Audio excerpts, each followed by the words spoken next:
আজ শুক্রবার ২৬শে চৈত্র ২০২৬ সালের ১০ই এপ্রিল, কন্যা রাশি, কন্যা লগ্ন, ভাগ্য সাইনের জাতক জাতিকাদের দিনটি কিন্তু মিশ্র প্রকৃতির অতিবাহিত হবে।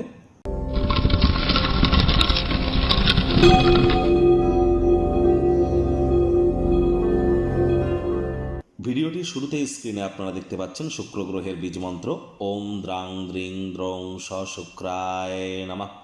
এটি সূর্যের আলো ডুবে যাওয়ার পর আপনারা ১০৮ বার জপ করুন, অত্যন্ত উপকৃত হবেন।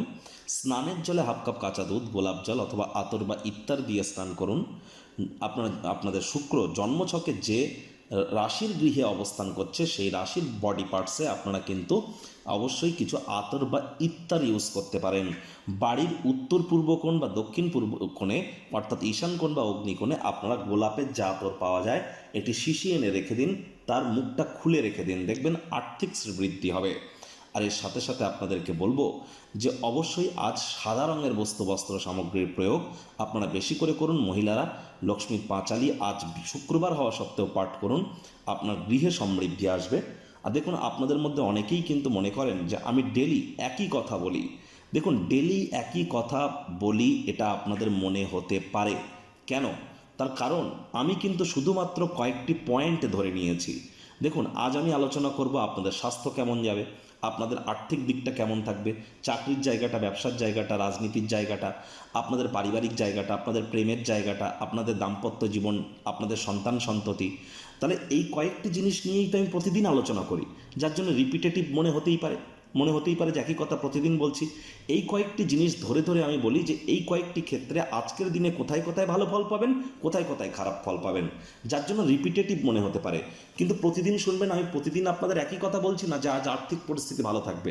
আজ ভালো থাকবে বলছি তো কাল খারাপ থাকবে বলছি, কোনো দিন বলছি মধ্যম প্রকৃতির থাকবে, বিভিন্ন দিন কিন্তু কথা বিভিন্ন ধরনের আমি বলে থাকি। তবে যেহেতু পয়েন্ট টপিক একই, তার জন্য রিপিটেটিভ মনে হতে পারে। ভাগ্য মিটার আজ আপনাদের বলছে 5/10 ভাগ্য আপনাদের অনুকূলেই থাকবে। তাহলে বুঝতেই পাচ্ছেন যে দিনটি চড়াই উত্তরায়ের মধ্য দিয়েই অতিবাহিত হবে। প্রেম, দাম্পত্য, কর্মজাগতিক ক্ষেত্রে আপনাদেরকে একটু সাবধানতা, সচেতনতা অবলম্বন করে চলতে হবে। সন্ধ্যেবেলার সময় মিশ্র আবেগ আপনাকে উত্তেজিত করতে পারে, হুটহাট করে রেগে যেতে পারেন। রাগ কিন্তু স্বল্প পাগলামির একটি রূপান্তর মাত্র, অন্যথায় শরীর মনে সতেজতাই অনুভব করবেন যদি রাগকে কন্ট্রোল করতে পারেন, আবেগকে কন্ট্রোল করতে পারেন। অর্থগত ব্যাপারে আয় ইনকাম বাড়বে, নতুন উদ্যোগ পরিকল্পনার পাশাপাশি নতুন নির্মাণ কার্যের শুরুয়াতও কিন্তু আজ করা যেতেই পারে। আজ অবশ্যই পরিবারে যদি বাচ্চা কাচ্চা থেকে থাকে তাদের কারণে অনেকেই কিন্তু ডাইরেক্টলি ইনডাইরেক্টলি আর্থিকভাবে সুযোগ সুবিধা অর্জন করবেন, যার ফলস্বরূপ মেন্টাল রিলিফ আপনারা পাবেন এবং সন্তান বা সন্ততির কারণে গর্বিত অনুভব করবেন। আজ যার নতুন উদ্যোগ পরিকল্পনা নির্মাণ কার্য শুরুয়াত করতে চান করতে পারেন, তবে তাড়াহুড়ো করলেই কিন্তু ক্ষতি। চাকরিজীবী যারা আছেন কাঁধে থাকা অ্যাসাইনমেন্টগুলি ডেডলাইন আসার আগে সম্পূর্ণ করুন। কোনো প্রকার অজুহাত কিন্তু আজ কাজ দেবে না। আজ কম কথা বলে কাজ বেশি করতে হবে, মনের থেকে মস্তিষ্ককে বেশি দাম দিতে হবে।